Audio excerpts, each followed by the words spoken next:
No morjesta ja erinomaista päivää just sulle. Mun nimi on Lappalaisen Olli ja mä oon Achilles Green Teamin pyöräilijä. Saatat ehkä ihmetellä, että mitäs mä täällä Porvoon jokirannassa oikein aurinkoa otan. Mut mähän olen tietenkin työskentelemässä erittäin kovasti mun pyöräilyrusketusraitoja eteen täällä loistavassa auringonpaisteessa. No ei, oli mulla asiaakin. Tänä vuonna perinteinen Porvoajot viikonloppu hieman uudistuu ja silloin lauantai-sunnuntai 8-9. kesäkuuta järjestetäänkin Porvoon Energia etappiajot. Ja kuten etappiajot nimi sanoo, niin se koostuu useasta etapista ja tällä kertaa niitä etappeja on 3. Ensimmäinen etappi, Rex Prologi, järjestetään täällä Porvoon jokirannassa. Kerro siitä kohta lisää. Toinen etappi on kortteliajo Premier Parkissa, joka on itse asiassa autojen ajoharjoittelurata. Eli käytännössä se ei oikeastaan kortteli olekaan, koska ei siellä mitään kortteleita kierretä, vaan loivia mutkia ajoharjoitteluradalla. Loistava sijainti pyörällä ajamiseen myös. Sitten sunnuntaina on itse Porvoon ajo hyvin perinteikkäällä reitillä. Pikkusen on vuosien varrella vaihdellut yksityiskohdat reitillä, mutta maali ja lähtö tutussa paikassa Jäänbölen tiellä. Ja tosiaan kaikkien reittien tarkat infothan löytyy osoitteesta porvoonajot.fi. Menkää ihmeessä kattoon. Ja siellä myös tarkat aikataulut viikonlopulle. Mutta tosiaan etappiajot starttaa tuolla Rex Prologilla, joka lähtee tästä Porvoon jokirannasta. Prologihan on sellainen lyhyt henkilökohtainen aika-ajo, joka ajetaan maantiepyörillä. Siitä saadaan hyvät asetelmat sitten viikonlopun muille etapeille. Mutta lähdetään kattoo, mikä tuo Rex Prologin reitti on. No niin, Rex Prologi starttipaikka on tässä Porvoon Aleksanterin sillan kohdilla. Tuutte paikalle, niin varmasti lähtöpaikka löytyy. Ja tarkemmat lähtöajat tosiaan tulee nettiin porvoajot.fi. Voitte sieltä sitä tarkistaa ennen lähtöä, että mikä se tarkka oma aika on.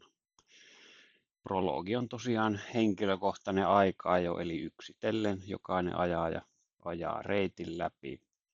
Ajajien lähtövälit taitaa olla puolen minuutin välein, eli siinä saa hyvin suorittaa rauhassa oman suorituksen. Reitti tosiaan kulkee tätä jokirantaa pitkin. Täällä on vahteja paikalla niin, että ei pitäisi joutua jalankulkijoita väistelee.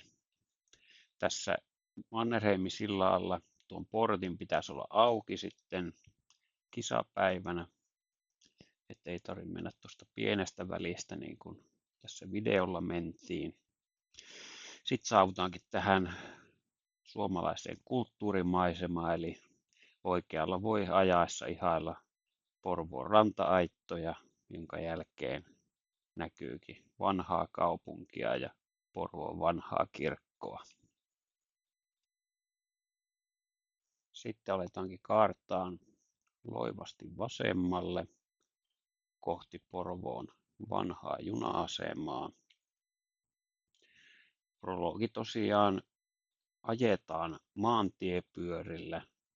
Ainoa poikkeus on se, että saa käyttää aikaa jo kypärää, mutta muuten ihan normaali maantievarustus. Tässä kohti on ollut kaupungilla pientä työmaata, mutta ennen itse prologia esimerkiksi tässä oleva hiekalla oleva kohta, niin se on kyllä asfaltoitu, eli ei tarvitse siitä huolehtia.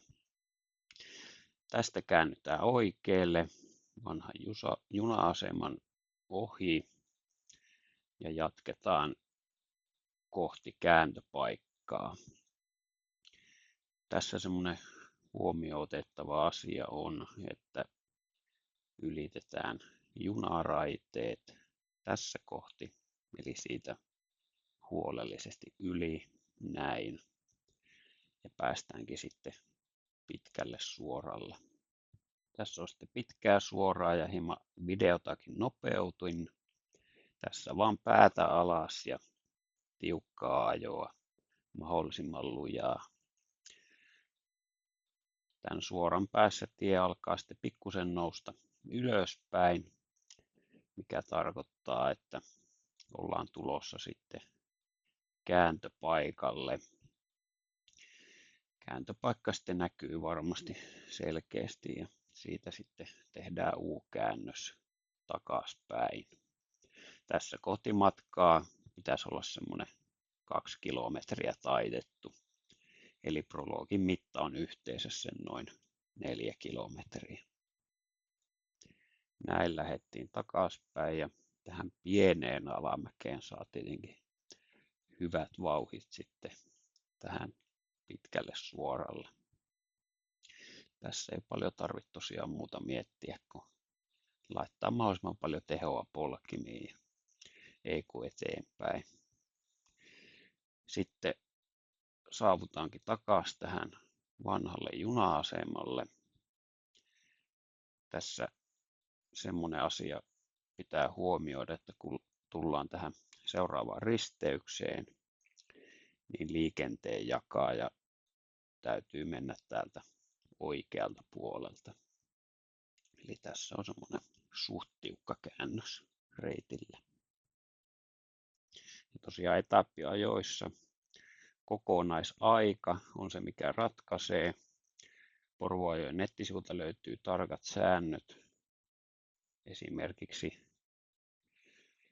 korttelin ja maantien voittajille on jaossa hyvityssekunteja ja taisi olla muutama välikirjakin sinne laitettu, mistä noita hyvityssekunteja voi saada. Mutta tarkat säännöt löytyy netistä etappiajoille, että käykää sieltä tutkimassa, niin ei tule sitten yllätyksenä.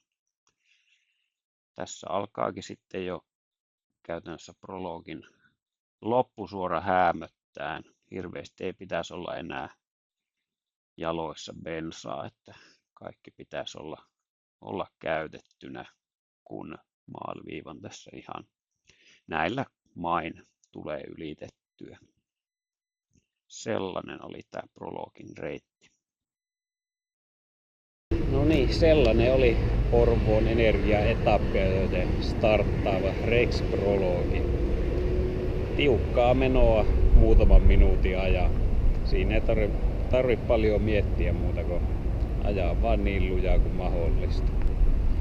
Mut niin kuin tuossa alussa sanoin, kaikki info löytyy netistä. Googleen vaan Porvoon ajot, niin sillä löytää. Nähdään kesäkuun alussa Porvoossa.